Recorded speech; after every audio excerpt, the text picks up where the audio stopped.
Doctor आंबेडकरांना, आज आमचे जे काही आहे ते सर्व तुझेच आहे.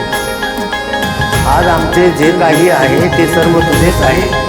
हे जगणे आणि मरणे, हे शब्द आणि ही जीव, हे सुख आणि दुःख, हे स्वप्न आणि वास्तव, ही भूक आणि तहान, सर्व पुण्याई तुझीच आहे. सर्व पुण्याई तुझीच आहे. हाय बिचारा दुबळा वारा, निर्दयतेने करीतो मारा. हाय बिचारा दुबळा वारा, निर्दयतेने करीतो मारा.